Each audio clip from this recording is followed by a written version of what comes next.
Minglaba, I'm Henry Zin. Welcome to MI Radio's Myanmar Today, where we bring you the latest news and reports from around Myanmar. Our first report is on World Vision launching fundraising initiative to give street children hope.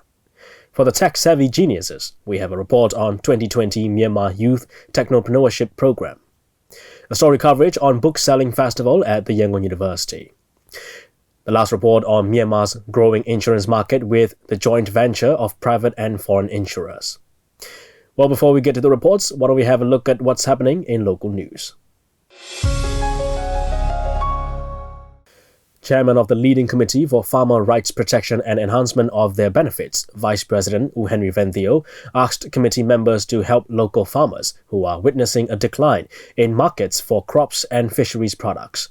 The Vice President also said local paddy farmers are suffering a downturn in foreign demand and that the recommendation committee for rice market has fixed the floor price for paddy for 2019 to 2020 financial year. He also urged the chairman of Naypyidaw Council and the chief ministers of state or regions need to facilitate the working groups in purchasing paddy or rice.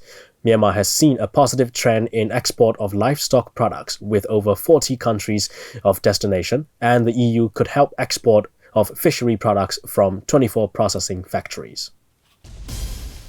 Union Minister for Planning, Finance and Industry So Win received Minister in the Prime Minister's Office of Singapore, Indrani Raja, and Second Minister for Education and Finance and Singaporean Ambassador Vanessa Chan in Naypyidaw on Thursday.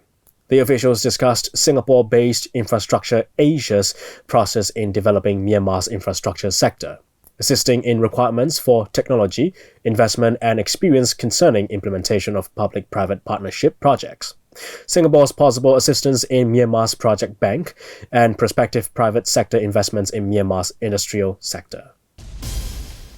Union Minister for Electricity and Energy Wing Kine received German Ambassador Mr. Thomas Neisinger in Naypyidaw on Thursday.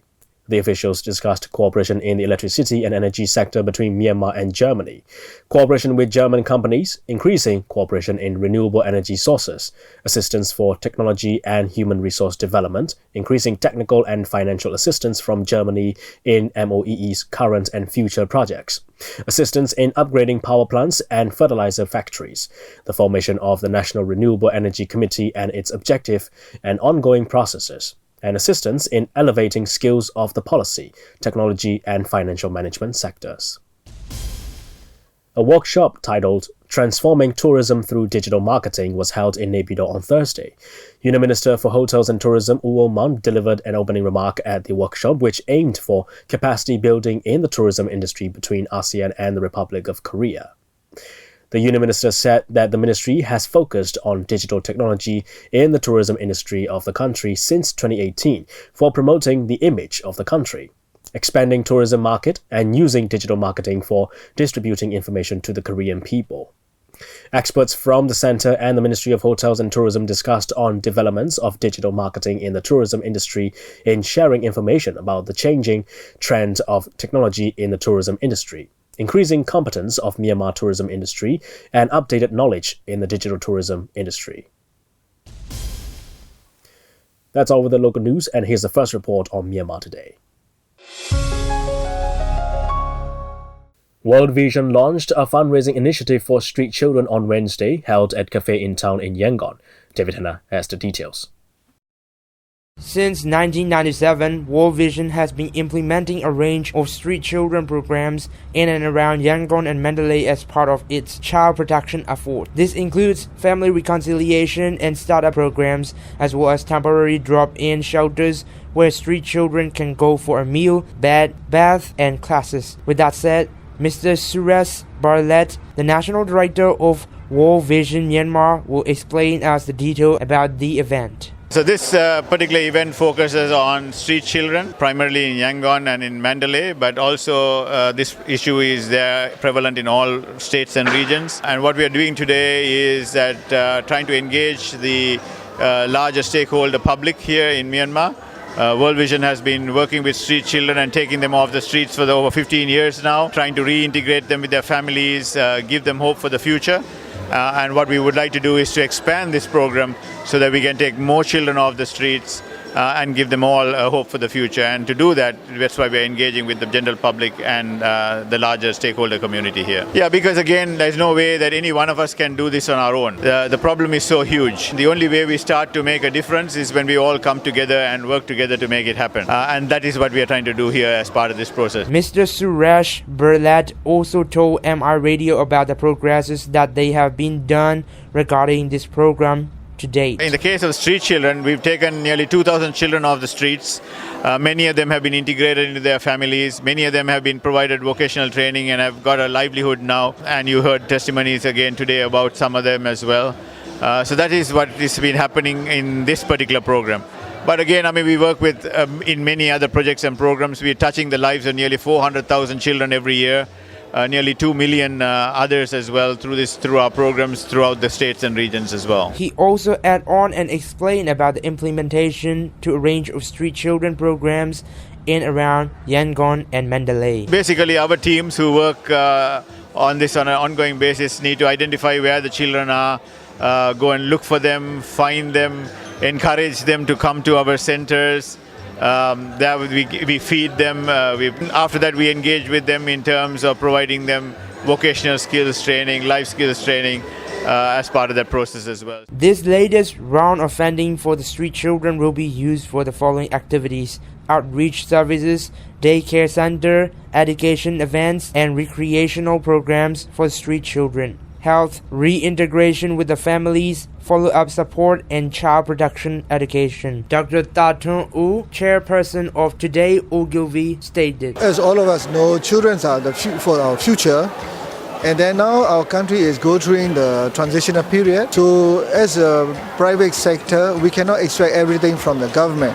It's very important, like private-public, partnership is very important. The thing that what we are doing now is, as a World Vision, is a global NGO, and they are very much focused on the street children and other child-related issues. So I think this is very important for our country because our poverty rate is also quite high. That we're glad that as a private sector, today we can come in with the idea and execution, and then try to educate our local business people to involve in such project.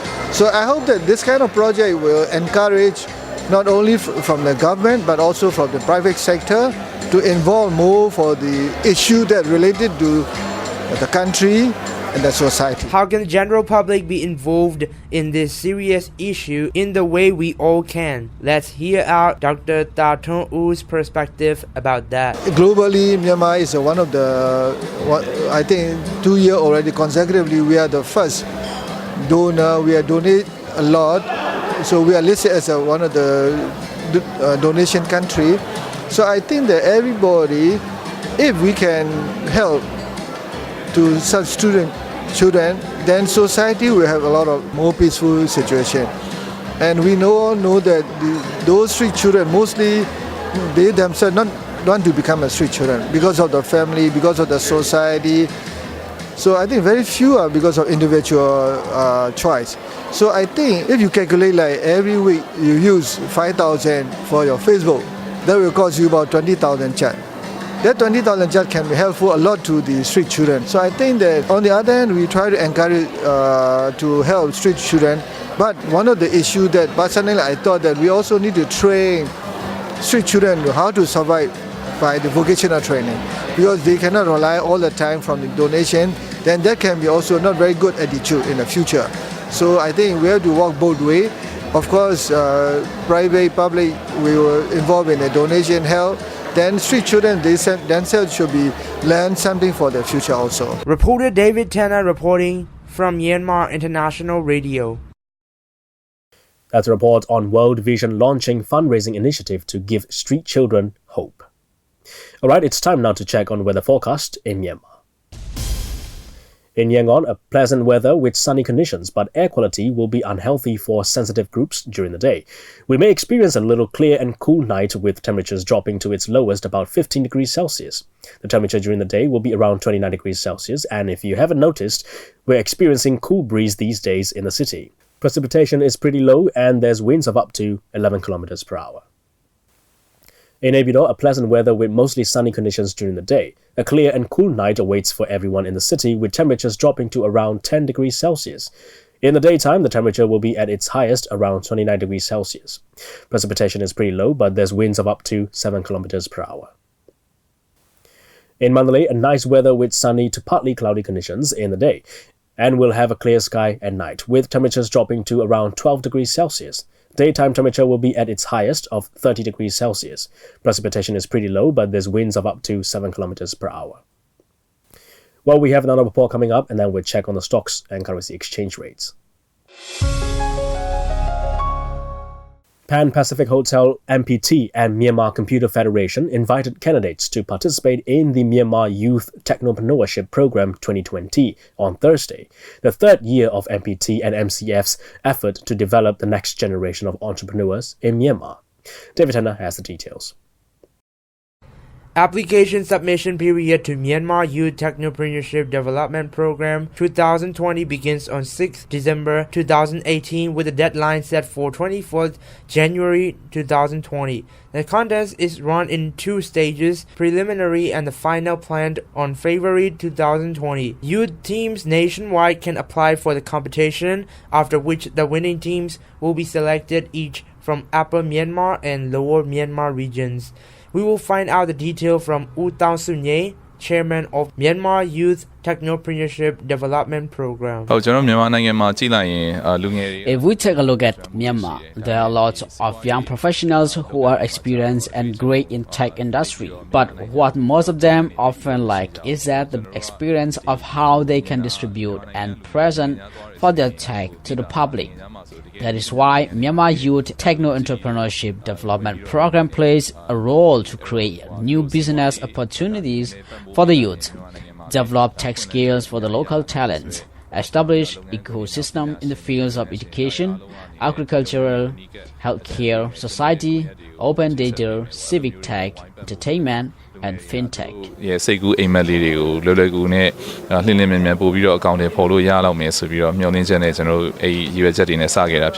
What is the current state of technology sector in Myanmar, and why is it important to have a development in this sector? Will also be explained by U Tao Sunye. If we were to compare with other countries, for instance, Vietnam has even been developing consumer technical products and software. Bangladesh has also been providing ICT project services in advanced system. This ICT industry brings billions of dollars back home to each of the respective country through their resources. What I want to say is that professionals regarding tech in Myanmar are as great as other entire international professionals of other countries. But as there is not enough profitable market here in Myanmar, those professionals from our country work in other marketable countries like Singapore or America. That is why even though we might be able to fix those things in the future, we have to work from the ground up, which are the youths of the present time. The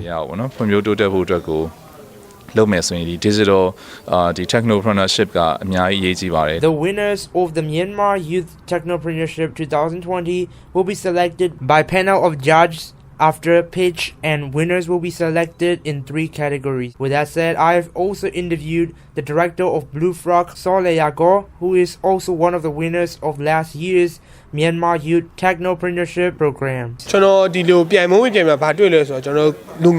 After competing in this competition, I recognize that there are a lot of young tech entrepreneurs with ideas that is better than our group. There is even a tech idea in which they can help regulate people and prepare exercises with robots and apps for people with stroke or other minor disabilities. On the other hand, as this is a competition, a product which can be marketable and able to be widespread across the country stands out. That is why even if your ideas is simple, try to work it out as hard as you can and think of the scenario on whether it can be implemented in local market or not. But overall, I can proudly say that Myanmar has a lot of passionate youths that are really into tech and entrepreneurship and that can stand head to head with the international level.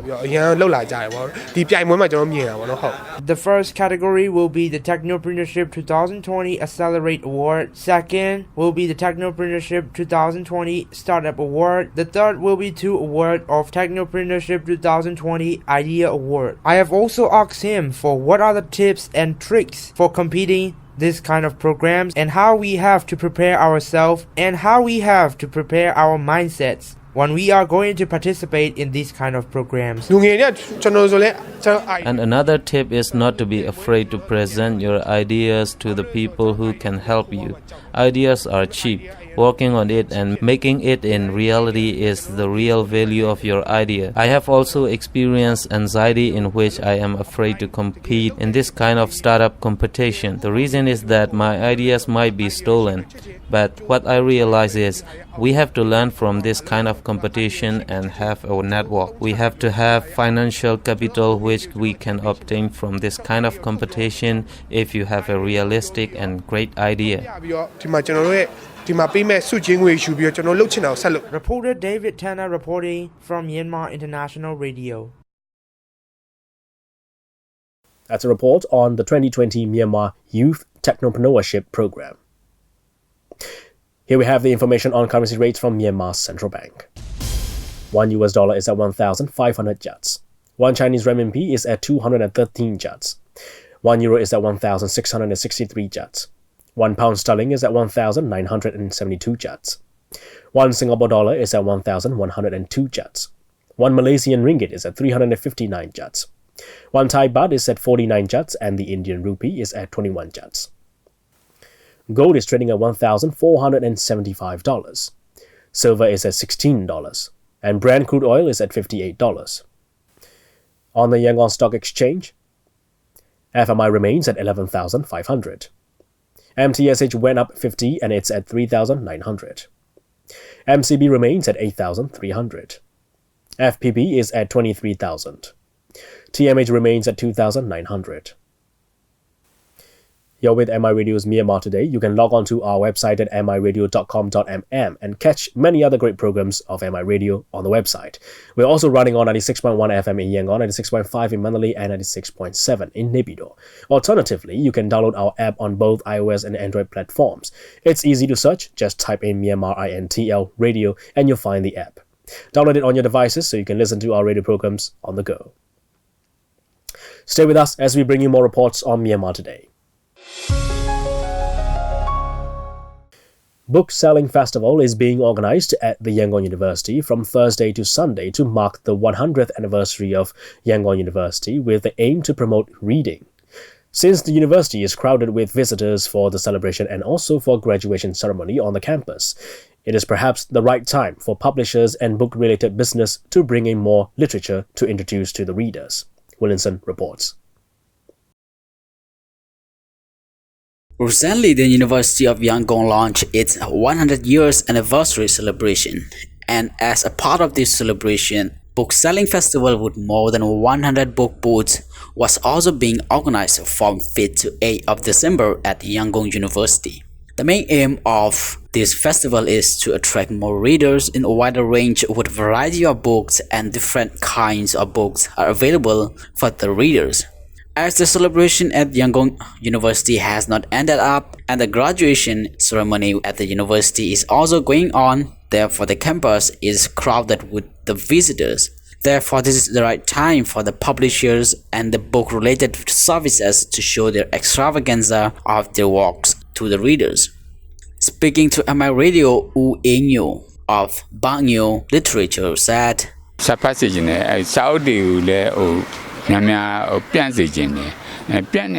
We regularly participate in this book festival here at Yangon University, mainly because we want the people to read books. We want to deliver quality books to the audience with an affordable price, regardless of its actual price. I mostly publish civics-related books, but somehow it doesn't attract a wider range of readers. Though civics-related books are quite hard to find, and it is also quite expensive. But what we want to do is we want to deliver civics-related books to the readers in an affordable price.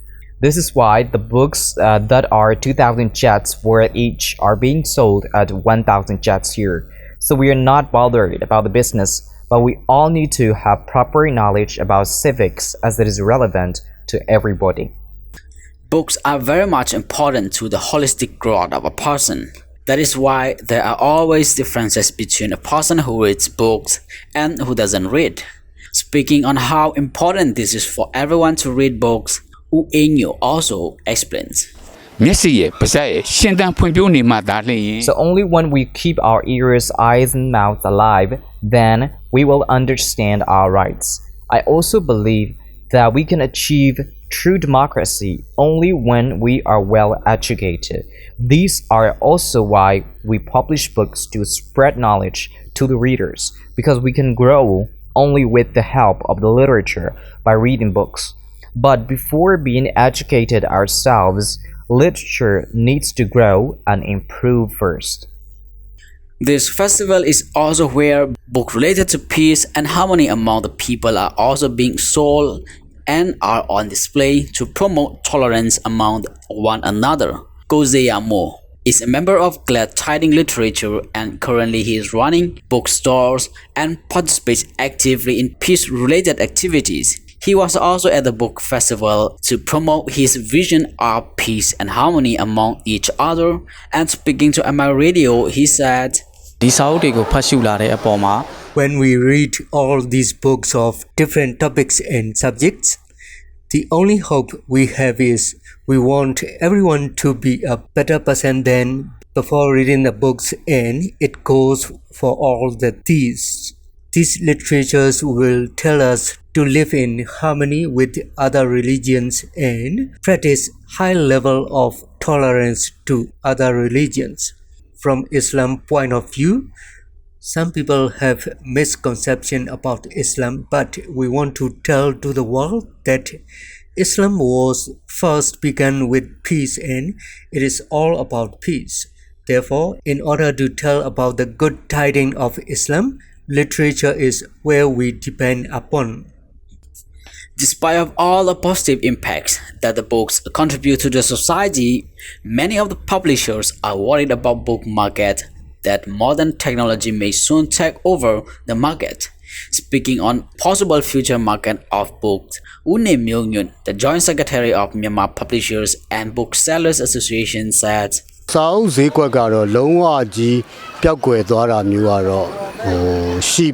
Seeing the present condition of book market, I don't think the book market will completely vanish very soon. But we cannot predict anything about what will happen in several years with the coming of digital age. But we see that even in the developed nations, books still play a big role even though they have well-advanced technology.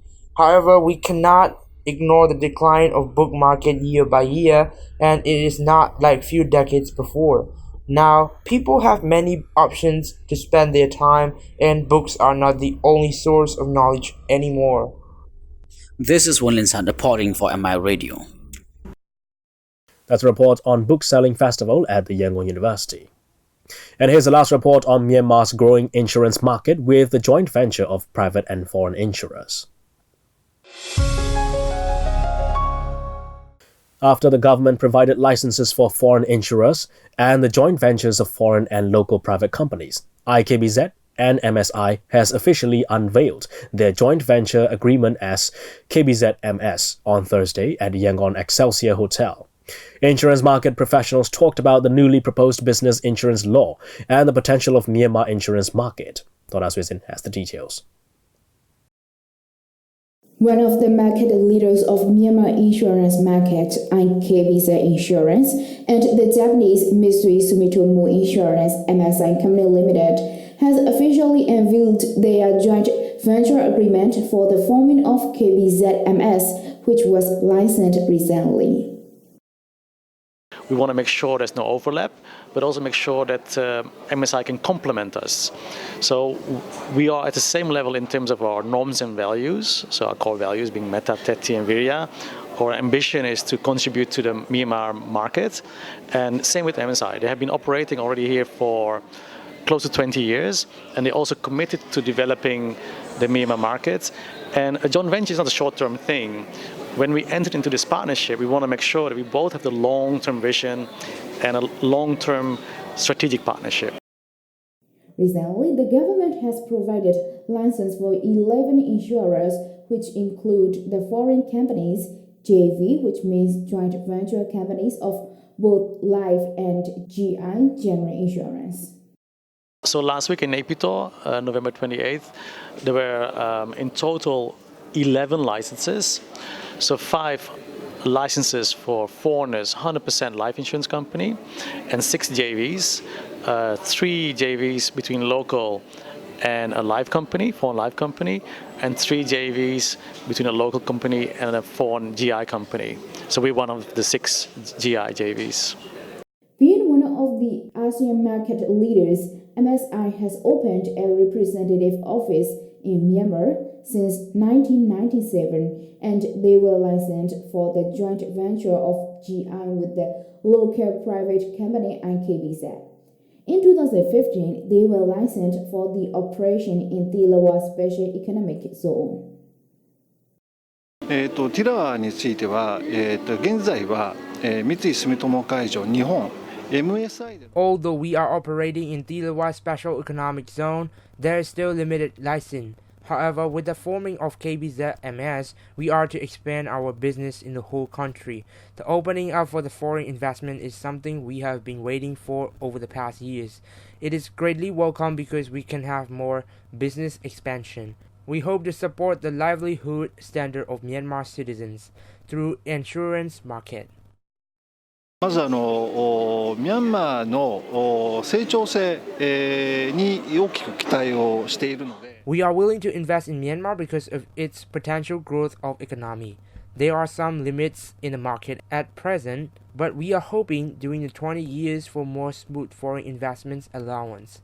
For example, now the major insurer license is for the private sectors, but in the future we hope for the small and medium companies to apply for the license and for the reinsurance of great business firms. We are willing to support the solution as well as for the Myanmar business development. Along with the opening up of the insurance market to the foreign investors, the draft of the new insurance business law was proposed to replace the 1996 laws. So the new insurance law, which is not officially issued yet, so a few months ago there was a 2-day seminar in Naypyidaw where the FRD and the industry, I was there myself, they reviewed the insurance law clause by clause. The insurance law will allow individuals to be licensed and sell insurance. So there will be more insurance people in the field and on the streets. The other one is reinsurance. So the new insurance law will also allow us to do reinsurance, which means we can do more products and better products. So the end consumer will benefit from all this in terms of more products, more choice, but also making sure that the companies are run in the right way in terms of corporate governance and solvency and etc. By providing license to the joint ventures of foreign and local private companies, as well as to the foreign insurers, Myanmar insurance market seems to accelerate its growth. So we did the research early this year, and what it shows is that if you look at the potential, it's enormous. As our Vice Chairman explained earlier, the insurance penetration is like 0.1%. And according to our estimations, it can grow to 4 trillion kyat by 2030. So enormous growth in both the general insurance market and the life market. And it's driven by 2 main things. One is, over the next 10 plus years, we will have more and better products. And the second factor is, we have more and better insurance salespeople in the country. And those 2 will push the sales. That's all for now. This is Dora Susan from MI Radio. And that's all the reports on Myanmar today. Now let's carry on with international news. A survey by a Beijing research institute indicates growing pushback against facial recognition in China. Some 74% respondents said they wanted the option to be able to use traditional ID methods over the tech to verify their identity. Worries about the biometric data being hacked or otherwise leaked was the main concern cited by the 6,152 respondents. Facial recognition systems are being rolled out in stations, schools, and shopping centers across the country. The survey, first reported in the West by the Financial Times, was released on Thursday by the Nandu Personal Information Protection Research Center. It has been described as being one of the first major studies of its kind into public opinion on the subject in mainland China. A new study has said an estimated 570,000 hermit crabs have been killed after being trapped in plastic debris. The researchers said piles of plastic on beaches create physical barriers and deadly traps for the crabs. The study looked at strawberry hermit crab populations on 2 remote tropical island locations. The scientists say more research is needed into how plastic pollution is affecting wildlife populations worldwide, especially on land. Alex Bond, a senior curator in the Department of Life Sciences at the Natural History Museum in London, says plastic in the ocean entangles and is ingested by wildlife. But on land, it acts as a trap and a barrier to species going about their daily lives. In other news, British engineers have begun testing technologies that will be needed to bring samples of Martian rock to Earth. The Airbus team is training a prototype rover to recognize and pick up small cylinders off the ground. It's a rehearsal for a key part of a multi-billion-dollar project now being put together by the US and European space agencies NASA and ESA. Returning rock and dust materials to Earth laboratories will be the best way to confirm if life exists on Mars. It is, though, going to take more than a decade to achieve. Well, that's a wrap on today's Myanmar Today and for this week. Thank you for joining me, and you have a good weekend. I am Henry Zin. See you next week.